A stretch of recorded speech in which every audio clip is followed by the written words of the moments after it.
से बड़ी जानकारी। प्रदेश में कानून व्यवस्था को लेकर सीएम शिवराज सिंह चौहान ने एक बार फिर से सख्ती दिखाई है। सीएम शिवराज ने अफसरों की क्लास ली। मुरैना, भोपाल, सतना के मामलों को लेकर सीएम शिवराज सिंह चौहान ने नाराजगी जाहिर की है। भोपाल में विदेशी नागरिक के साथ लूट हुई थी। सतना में पीएम आवास योजना में गड़बड़ी की शिकायत प्राप्त हुई और मुरैना की अगर बात की जाए तो यहाँ पर डकैत गुड्डा गुर्जर ने लोगों को धमकी दी थी।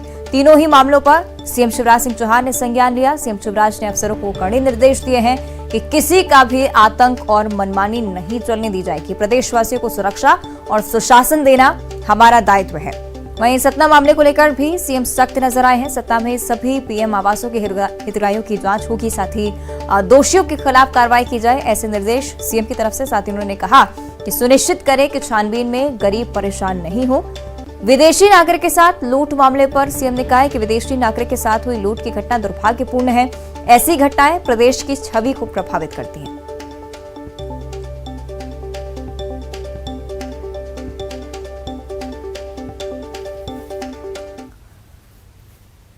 और भोपाल से एक और बड़ी खबर है। सीएम शिवराज सिंह चौहान की फटकार का असर अब नजर आने लगा है। भोपाल की खराब सड़कों को लेकर बीते दिनों सीएम शिवराज ने नाराजगी जाहिर की थी और आज से हमीदिया रोड पर सड़क का रेस्टोरेशन का काम शुरू हो रहा है। नगर निगम के अफसर पीडब्ल्यूडी के इंजीनियर्स की मौजूदगी में रेस्टोरेशन करेंगे और रेस्टोरेशन के बाद पीडब्ल्यूडी सड़क का रिन्यूअल करेगा। तो आपको बता दें कि पीडब्ल्यूडी के इंजीनियर्स की मौजूदगी में गड्ढों में भारी मिट्टी को भरा जा रहा है। उसे जो मिट्टी भरी गई उसको निकालकर अब सड़क का बेस बनाया जाएगा और कोशिश यही कि रेस्टोरेशन का काम जल्द से जल्द पूरा कर लिया जाए।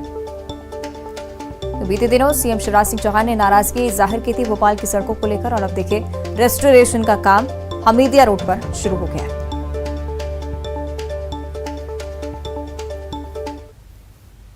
और राजधानी भोपाल से एक और बड़ी खबर है। दिसंबर में विधानसभा का विशेष सत्र बुलाया जा सकता है। विधानसभा का 2 दिवसीय विशेष सत्र हो सकता है क्योंकि विधानसभा अध्यक्ष ने राष्ट्रपति द्रौपदी मुर्मू को इस सत्र के लिए आमंत्रित किया है। 2 दिन के इस सत्र में महिला सशक्तिकरण, युवाओं की भूमिका और इनके तरह ही कई मुद्दों पर चर्चा होना संभव है और राष्ट्रपति की अनुमति के बाद इस कार्यक्रम को तय माना जाएगा। तो दिसंबर का महीना जब विधानसभा का 2 दिवसीय विशेष सत्र हो सकता है। जानकारी है कि राष्ट्रपति द्रौपदी मुर्मू भी इस विशेष सत्र के लिए आमंत्रित की गई हैं और वो भी इस सत्र में शिरकत करेंगी।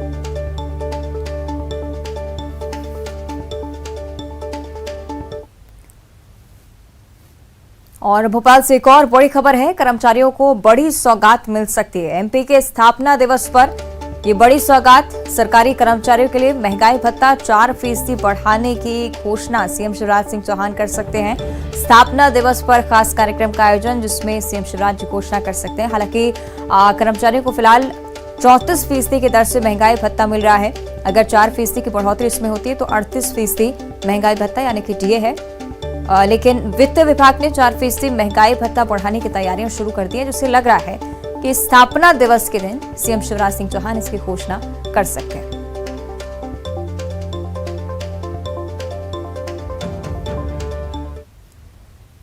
आगे बढ़ते हैं। भोपाल से एक और बड़ी खबर है। जनजातीय कार्य विभाग में शिक्षकों की ज्वाइनिंग रोक दी गई है। शिक्षकों की नियुक्ति फिलहाल रोकने के लिए आदेश जारी हो चुके हैं। आदेश में तकनीकी त्रुटि के कारण रोके जाने की बात लिखी गई है। अगले आदेश तक चयनित शिक्षकों की भर्ती नहीं होगी। जातीय प्रमाण पत्र को लेकर आरक्षण में गड़बड़ियां मिली हैं। सूत्रों के हवाले से खबर है भर्ती के लिए लगाए गए पत्र में भी गड़बड़ियां पाई गई हैं और नंबरों की गणना और सूचीकरण में भी भारी गड़बड़ी हुई है। तो कमेटी को समस्या के निराकरण के लिए बिठाया गया है। उसके बाद ही शिक्षकों की ज्वाइनिंग है शुरू हो पाएगी। फिलहाल शिक्षकों की नियुक्ति पर रोक लगा दी गई है। अगले आदेश तक रोक बरकरार रहेगी।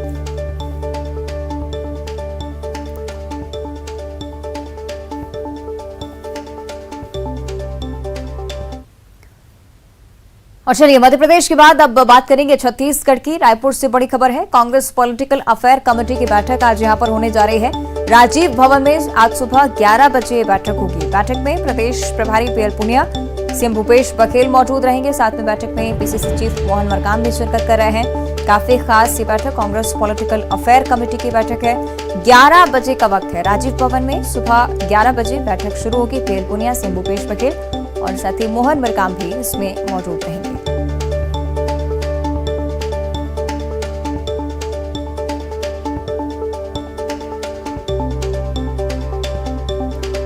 कांग्रेस की पॉलिटिकल अफेयर कमेटी की बैठक राजीव भवन में सुबह 11 बजे शुरू होगी। पीएल पुनिया की मौजूदगी होगी, साथ ही सीएम भूपेश बघेल भी इस बैठक में शामिल रहेंगे।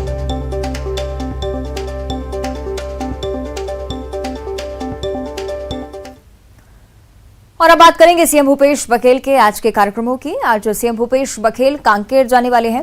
58 करोड़ के 115 विकास योजनाओं की सौगात आज सीएम भूपेश बघेल के हाथों मिलेगी। चाराबा के मिनी स्टेडियम में सीएम का कार्यक्रम है। जनसभा को भी सीएम संबोधित करेंगे और नथियानवा गांव में सीएम शांति भोज में भी शिरकत करने वाले हैं। सीएम भूपेश बघेल आज कांकेर के दौरे पर। और मुंबई और पुणे के बीच हाईवे पर तेज रफ्तार ट्रक में अचानक से भीषण आग लग गई। जब तक ट्रक के ड्राइवर और क्लीनर आग बुझाने के बारे में कुछ सोचते, तब तक आग के शोले में ट्रक तब्दील हो चुका था। तस्वीर देखें। गनीमत ये रही कि किसी तरह से ड्राइवर और क्लीनर ने गाड़ी से कूदकर अपनी जान बचा ली, नहीं तो कोई भी बड़ा हादसा इस दौरान हो सकता था। और प्रतिबंधित संगठन पीएफआई पर जांच एजेंसी का शिकंजा कसता जा रहा है। भोपाल पीएफआई के अध्यक्ष को एटीएस की टीम ने गिरफ्तार कर लिया है। एमपी एटीएस को अनवर के साथ ही 13 सदस्यों की रिमांड मिली है और रिमांड के दौरान कई अहम खुलासे होने की उम्मीद है।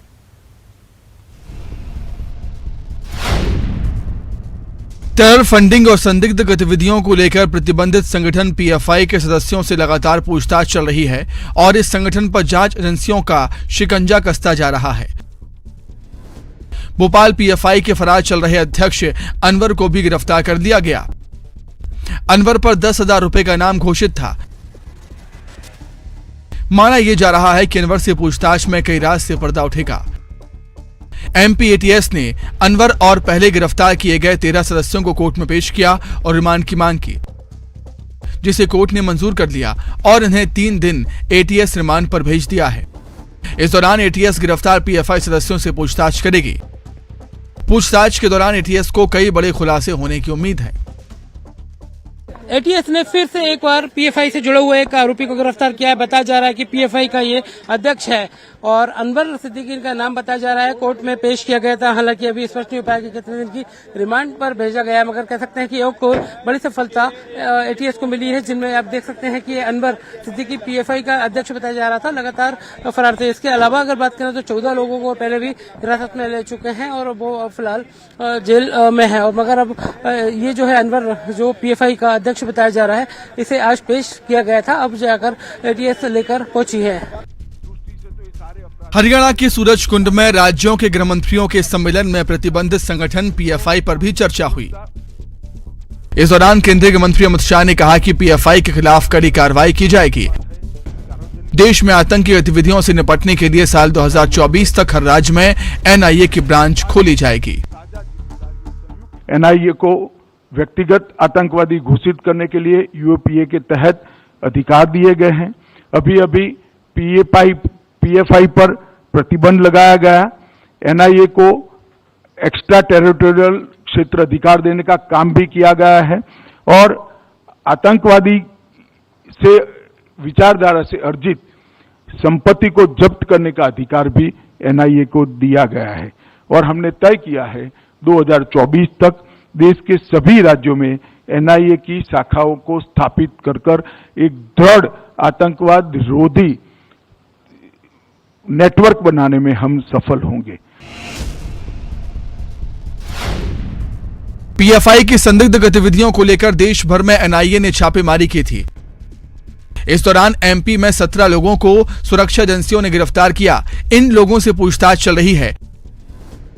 वहीं एटीएस की अब तक की पूछताछ में पीएफआई सदस्यों ने कई खुलासे किए। ये सदस्य देश विरोधी गतिविधियों के लिए युवाओं को उकसा रहे थे और प्रदेश में स्लीपर सेल बनाने की तैयारी कर रहे थे। Bureau report, news 18 Madhya Pradesh Chhattisgarh.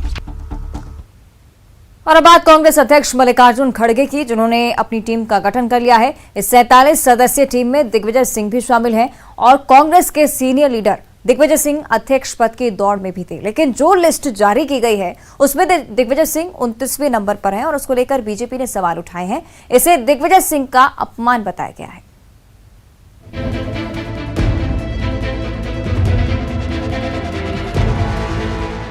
Congress के नए अध्यक्ष मल्लिकार्जुन खड़गे ने कार्यभार ग्रहण करने के बाद संचालन समिति का गठन किया। कांग्रेस वर्किंग कमेटी के जगह 4 स्टैंडिंग कमेटी का गठन किया। इस कमेटी में 47 सदस्य हैं। माना जा रहा है कि कांग्रेस के सभी बड़े फैसले अब ये कमेटी लेगी। एमपी के पूर्व सीएम और राज्यसभा सांसद दिग्विजय सिंह को भी इस कमेटी में शामिल किया गया है। कमेटी की जो लिस्ट जारी हुई है उसमें पहले पेज पर आखिरी में दिग्विजय सिंह का नाम है, यानी 47 सदस्यों में दिग्विजय सिंह का नाम 29वें नंबर पर है। अब कांग्रेस की इस कमेटी को लेकर सियासत भी तेज हो गई है। बीजेपी कांग्रेस की कमेटी पर सवाल उठा रही है। बीजेपी के विधायक रामेश्वर शर्मा ने इसे दिग्विजय सिंह का अपमान बताया। वैसे तो दिग्विजय सिंह जी की और मेरी तो 36 का आंकड़ा है, पर मध्य प्रदेश के वरिष्ठ नेता, मध्य प्रदेश के 10 साल मुख्यमंत्री रहने के नाते जो दिग्विजय सिंह जी के साथ कांग्रेस कर रही है ये गलत है। इससे ज्यादा अपमान दिग्विजय सिंह जी का जिंदगी में कभी नहीं हो सकता। जब कांग्रेस के पास कोई अध्यक्ष नहीं मिल रहा था, जो दिग्विजय सिंह कांग्रेस जी के लिए 24 आवर्स जी रहा है, मर रहा है और कांग्रेस के लिए नई नई उपलब्धियां ला रहा है, पाकिस्तान तक से रोज संवाद करता है और जो इस्लाम की कट्टरता को जिहाद के रूप में हिंदुस्तान में निरंतर जिंदा रखे हुए ऐसे कांग्रेस के वरिष्ठ नेता को सोनिया गांधी जी ने जो नजरअंदाज किया है और आज की सूची में तो हमारी ही नाक काट दी। मध्य प्रदेश की कांग्रेस को तो डूब मरना चाहिए। जिसके फार्म भरने के लिए लोग दिल्ली जा रहे थे कि ये हमारा प्रेसिडेंट होगा, उसकी सूची में भी आखिरी स्थान पे दिया है। मतलब वो भी क्या छपते छपते वाली खबर हो गई एक तरह से कि आखिरी नाम ये भी एक रह गया था तो जोड़ दिया गया। ऐसा नहीं, जोड़ने वाले दिग्विजय सिंह नहीं है, तो दिग्विजय सिंह जी का अपमान है और मध्य प्रदेश के कांग्रेस के हर नेता का अपमान है। ना जाने खड़के की कौन सी खड़क क्या जुल्म करेगी। एमपी के कई नेता राष्ट्रीय राजनीति में हैं, लेकिन खड़गे की टीम में सिर्फ राज्यसभा सांसद दिग्विजय सिंह को जगह मिली है। इसे पार्टी में उनका बढ़ता कद भी बताया जा रहा है। लेकिन बीजेपी संचालन समिति में एमपी के नेताओं को तरजीह न दिए जाने की बात कह रही है और दिग्विजय सिंह का नाम लिस्ट में नीचे होने पर निशाना साध रही है।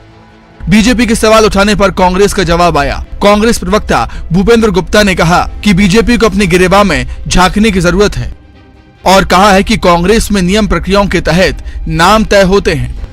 भूपेंद्र गुप्ता ने बीजेपी के संसदीय समिति में सीएम शिवराज सिंह चौहान और नितिन गडकरी के नाम नहीं होने पर जवाब भी मांगा है।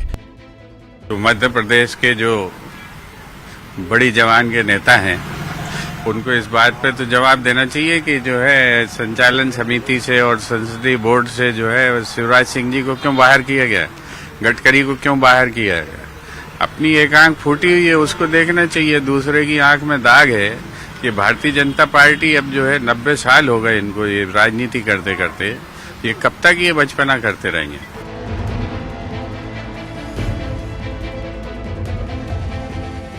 खड़गे की टीम में दिग्विजय सिंह को जगह मिली।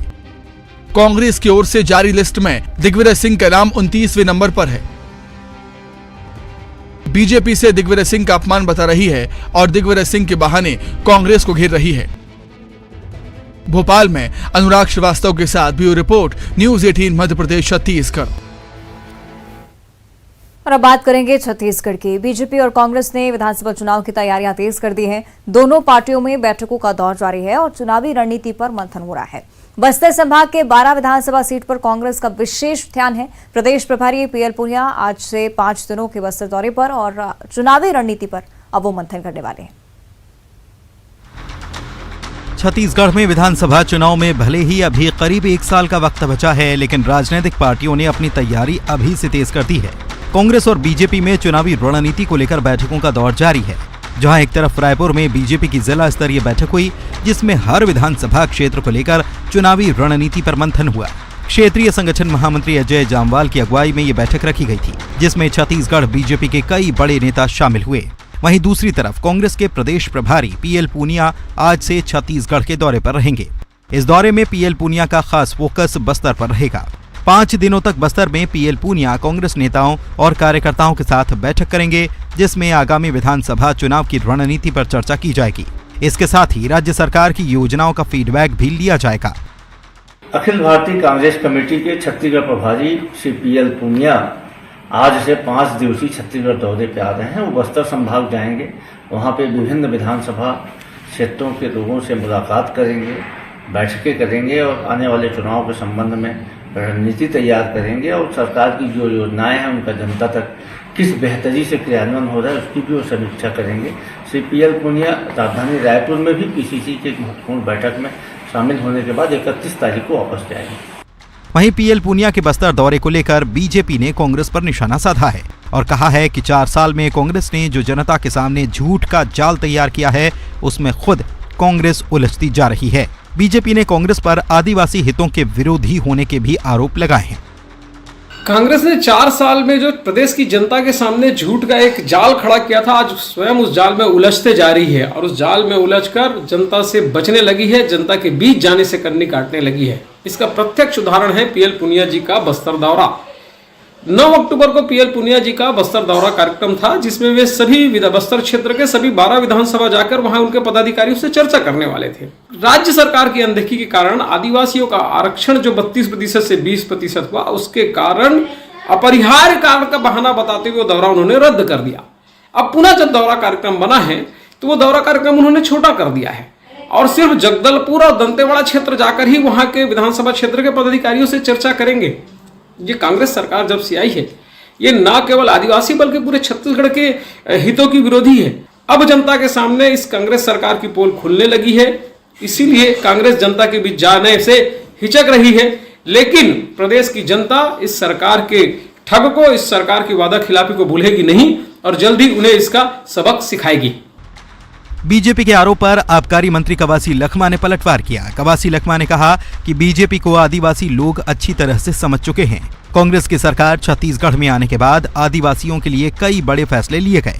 इसके साथ ही कवासी लखमा ने बस्तर संभाग के 12 विधानसभा सीट जीतने का दावा एक बार फिर से किया है। पहला मुख्यमंत्री है, मुख्यमंत्री का योजना बढ़िया है, इसलिए सरकार बस्तर का सीट 12 का 12 सीट, लोकसभा भी हम लोग जीते हैं, अभी भी लोकसभा भी जीतेंगे, 12 का 12 विधानसभा भी जीतेंगे। सरकार मुख्यमंत्री का योजना अच्छा है। भूपेश बघेल नंबर 1 हिंदुस्तान के मुख्यमंत्री बना है, इसका लाभ कांग्रेस पार्टी को मिलेगा। इसलिए आरएसएस भारतीय जनता पार्टी घबरा हुआ है, आदिवासी को भड़काने की कोशिश कर रहा है, लेकिन आदिवासी लोग समझदार हो गए, भड़कने वाले भी नहीं है। छत्तीसगढ़ में विधानसभा चुनाव से करीब 1 साल पहले ही चुनावी बयानबाजी शुरू हो चुकी है। वहीं दोनों पार्टियों के बीच आरोप प्रत्यारोप का दौर भी जारी है और चुनाव को लेकर अपने अपने दावे भी हैं। Bureau report, news 18 Madhya Pradesh, Chhattisgarh. और मध्य प्रदेश में अग्निवीर सैनिकों की भर्ती प्रक्रिया शुरू हो गई है। ये भर्ती प्रक्रिया 10 दिनों तक चलेगी। 10 दिन 45,000 युवा भर्ती प्रक्रिया में शामिल होंगे। फिजिकल क्लियर करने वाले अभ्यर्थियों का अगले साल लिखित परीक्षा के लिए चयन होगा। भोपाल में अग्निवीरों की भर्ती शुरू हो चुकी है। सुबह बड़ी संख्या में भर्ती को लेकर युवा मोतीलाल नेहरू स्टेडियम पहुंचे। युवाओं का फिजिकल होने के बाद रनिंग टेस्ट हुआ। वहीं तय समय पर न पहुंचने वालों को एंट्री नहीं दी गई। 7 नवंबर तक हर दिन फिजिकल टेस्ट लिया जाएगा। क्या परीक्षा देने आए अग्निवीर बनना चाहते हैं? बनना चाहता था सर, बट मेरा सपना टूट चुका है बनने का। क्यों? जो टाइमिंग बोला गया है नोटिफिकेशन पे, जो दिया गया है 5:45 का टाइम रहता है, वो पूरा टाइम नहीं दिया गया। हमसे पहले जो बेच दौड़ा था उसमें 5:25 में लास्ट। तो 5 बजे का समय दिया था कि इस पूरी प्रक्रिया में शामिल होने के लिए? नहीं, नोटिफिकेशन पे 5:45 का टाइम रहता है। हाँ। तो 5:45 का पूरा टाइम देना चाहिए। उसमें जो पहले आ जाता है उसमें एक्सीडेंट कहलाता है, तो इन्होंने टोटल मिला के एक्सीडेंट वगैरह सब करके 5:25 पे बंद कर दिया।